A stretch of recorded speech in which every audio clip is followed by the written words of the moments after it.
I'm Stuart Ayling, Chief Sales Strategist here at Marketing Nous.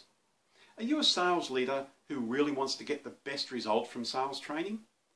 Maybe you've been frustrated in the past by running sales training for your team, but not really seeing the follow-through into change sales behaviours and improve sales outcomes that you were really hoping for. Well, if you manage a team of technical professionals who also need to sell, or a team of business-to-business salespeople, this is a presentation for you. Stay with me over the next 14 minutes during this presentation and I'll explore some of the biggest challenges with sales training. I'll also look at some research and what that tells us about things we need to improve. And finally, I'll leave you with some clear action steps you can implement in your company to maximise the impact of sales training for your team. I'm really looking forward to sharing this information with you and helping you to make a difference. So let's get the presentation started.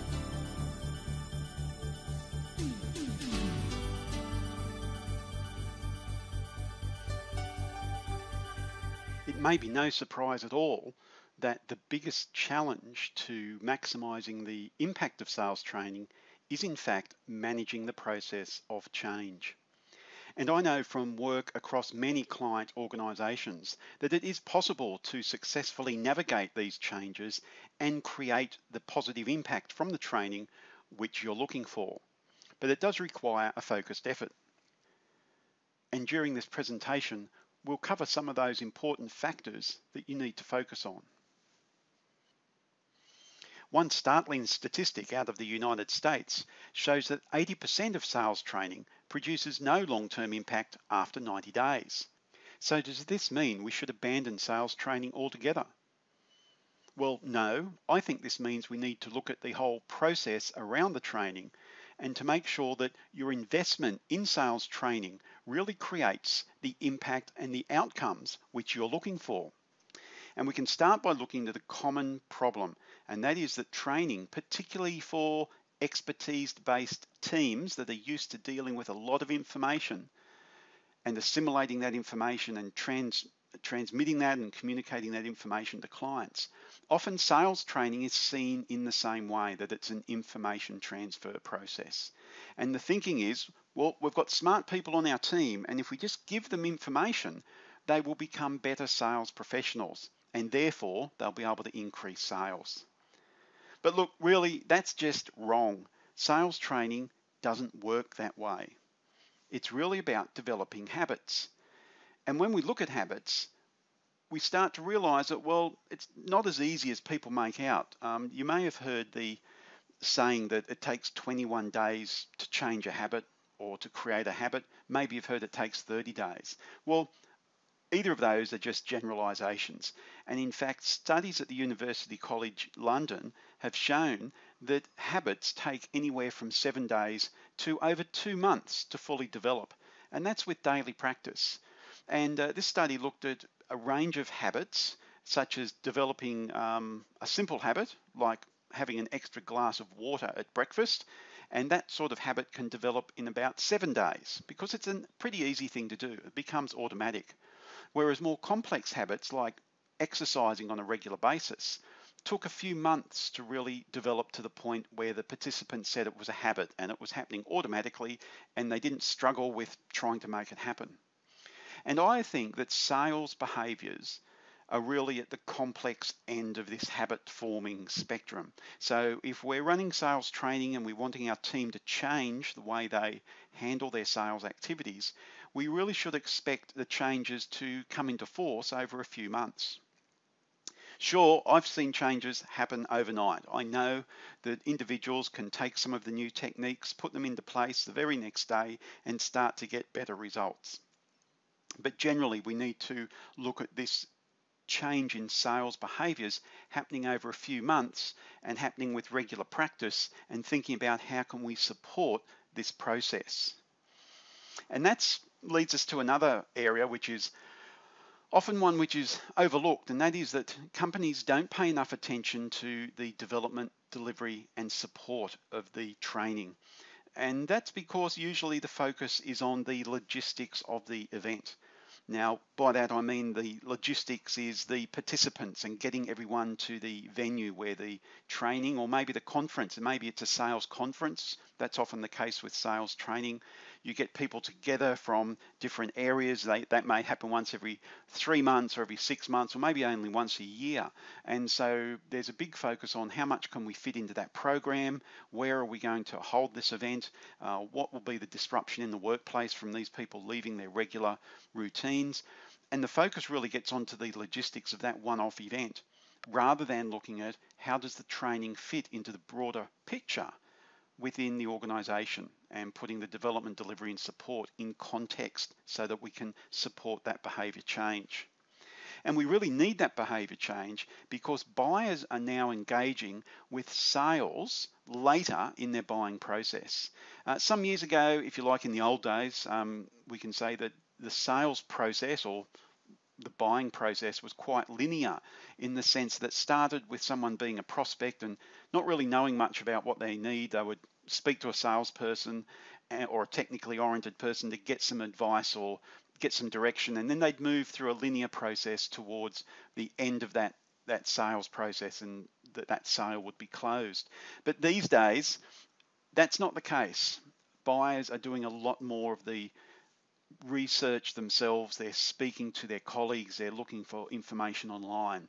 And over the last few years, this change has been tracked more closely, and it's now up to around 70% that the buyers have progressed through before they actually contact someone providing the solution or the products or services that they're looking for. So buyers are now about 70% or up to 70% of the way through their buying process. They've already made a lot of those decisions, which in the olden days they hadn't made before they spoke to a salesperson. But now they're making those decisions on their own, and they're only calling in someone they see in the sales capacity towards the end of their buying process. And in many cases, that may be after they've already chosen what they want to buy, and they're simply looking at who they want to buy it from. So the sales team needs to be more highly skilled to be able to make a big impact in that small window of that 30% that they have left to influence the client. So selling these days, particularly in a business-to-business context, and particularly when you're operating with more complex or customized or technical products and services, it's far more challenging these days than it used to be. And so sales training is even more important. Also, we need to keep in mind the adult learning path. It's not like being in school as a child where you were just given information, you had to remember that and then show that you could remember it and you passed. The adult learning path is a bit different, and the outcome is quite different. The adult learning path is about preparing for the training beforehand, involving the managers and the participants, then having the interaction phase at the training session, if you like, and that's often where the focus of training is, what happens during that interaction. Then the participants need to apply that new knowledge, and then there needs to be follow-up to support that change process. And research has shown that the biggest barrier to getting the impact from training is actually in the follow-up. It's not really what happens during the training, it's the follow-up processes, or to be frank, the lack of follow-up and the lack of support, which is the biggest barrier. And just to quote, the major barrier to transfer of training is the uninvolved supervisors who failed to support and encourage the application of learning on the job. So in the sales context, this would be either the sales manager or the senior person in charge of the sales team, or maybe the general manager or the business owner in that organization where the team reports directly to them. And that supervisor role needs to be actively involved and supporting this change process. But that usually doesn't happen because everyone's too busy. And in fact, the top 3 influences on achieving change from training have been identified, and the biggest factor, the biggest influence, is what the manager does before the training. That's right, it's about what the manager does. It's not what the trainer does. It's the manager making sure that there's a proper needs assessment and the planning is being done correctly to make sure that the training is relevant for the team, and that the environment is created that encourages learning. So the team knows that when they attend this session, there's an expectation that they will actually be changing. So they go in with that positive mindset relating to the change which they need to go through. The next most important influence is actually what the trainer does before the training, and this is often working in conjunction with the manager to ensure the workshop content is tied directly to what the participants are doing in their roles, and also making sure that the training interactions, whether that be face-to-face or whether it be online, is structured so that there's opportunities for learner interaction. Because as adults, we really function better if we can interact with other people rather than just sitting there and receiving a lecture like we used to do back in school days. And the third most important influence on change is what the manager does after training. And this is about observing what the team are actually doing. In other words, looking at, well, are they changing their behaviours, and am I giving positive feedback to my team?